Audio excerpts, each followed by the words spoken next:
Hola, ¿qué tal? Saludos a todos y bienvenidos a esta nueva cápsula educativa visual. Hoy nos vamos a sumergir de lleno en un tema que es sencillamente apasionante. Vamos a hacer un análisis profundo sobre cómo funciona una de las dinámicas más antiguas e inquebrantables de nuestra historia, esa conexión tan directa que existe entre tener el control de los recursos naturales y tener el poder global. Es como un puzzle gigante donde todo encaja, así que vamos a adentrarnos en ello y a descubrir qué nos tiene que enseñar la historia. Bueno, para empezar, pensemos en la actualidad.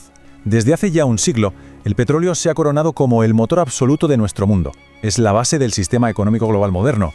Y para que nos hagamos una idea de lo que esto significa realmente, hay que tener en cuenta que el planeta consume cada día, atención a la cifra, unos 100 millones de barriles de crudo.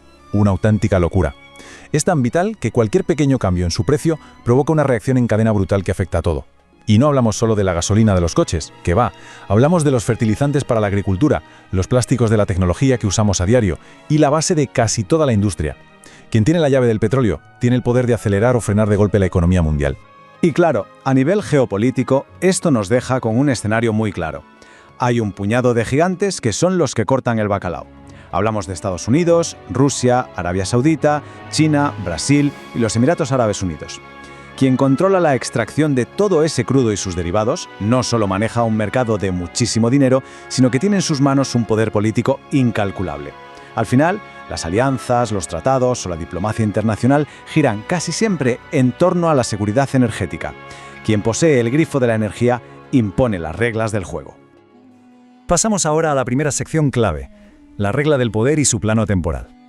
A ver, podríamos caer en el error de pensar que todo este juego de tronos por los recursos es un invento moderno, ¿verdad? Pues para nada. Esto es una regla de oro que ha existido desde que el mundo es mundo. Si pusiéramos la historia en una gran balanza, veríamos que en un lado está la modernidad, con su petróleo y su economía global, pero en el otro está la antigüedad, sustentada en el agua y la economía agraria. La ficha del tablero ha cambiado, sí. Hemos pasado del agua dulce de los ríos al oro negro bajo la tierra, pero la fórmula para alcanzar el poder político sigue exactamente igual de intacta que el primer día. Y esto nos lleva a la segunda parte de nuestra cápsula, el petróleo de la antigüedad o lo que es lo mismo, el agua y los primeros estados. Viajemos mentalmente miles de años atrás. Imaginemos un mundo sin refinerías ni maquinarias de extracción. En aquel momento preciso en el que nacieron los primeros estados, en plena economía agraria, había un recurso que lo era absolutamente todo, el agua. Los primeros imperios lograron crecer precisamente porque tenían la sartén por el mango en lo que a fuentes hídricas se refiere. Para montar un sistema de canales de riego hacían falta miles de personas trabajando a la vez. Y quien lograba organizar todo ese inmenso esfuerzo colectivo se quedaba con el poder absoluto. El agua era literalmente la sangre de estas civilizaciones. Sin agua no había cosechas, sin cosechas no había excedentes para mantener ejércitos, y sin ejércitos pues no había Estado.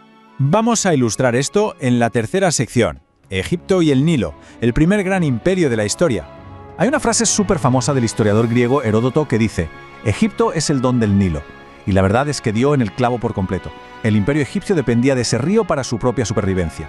El Nilo era como un reloj suizo de la antigüedad. Sus crecidas anuales eran tan predecibles y constantes que dejaban una capa de limo perfecto para cultivar en medio del desierto. Claro, esta estabilidad tan increíble permitía a los faraones planificar a largo plazo, guardar el grano y movilizar a la población para construir ese imperio monumental que hoy todos conocemos. Básicamente, el Nilo era el Estado. Avanzamos a la cuarta parada de nuestro recorrido histórico, Mesopotamia, la tierra entre ríos. Si miramos hacia la cuna de los sumerios y los acadios, el panorama es un poco distinto, pero la base es exactamente la misma. De hecho, el nombre Mesopotamia viene del griego y significa tierra entre ríos. Y es que esta civilización entera dependía del Tigris y el Éufrates. Eso sí, a diferencia del Nilo, que era bastante amable, estos dos ríos eran otra historia, salvajes, violentos y propensos a inundaciones desastrosas. Domar semejante furia de la naturaleza requería una ingeniería y una organización de la sociedad brutal. Pero quien conseguía levantar esos diques y mantener el control del agua conseguía algo más grande: hacer crecer la población y dar luz a las primeras ciudades-estado. Y llegamos a la quinta y última sección de hoy, el origen del Estado y una pregunta que persiste a día de hoy. Después de haber conectado todos estos puntos a través de los siglos, queda flotando en el aire una pregunta fundamental que da para reflexionar muchísimo. ¿De qué manera influyó el control de los recursos en la formación de los estados en la antigüedad? Como hemos podido comprobar en este segmento, el poder nunca surge por arte de magia. Nace siempre de la capacidad de administrar y repartir aquello que la sociedad necesita desesperadamente para vivir.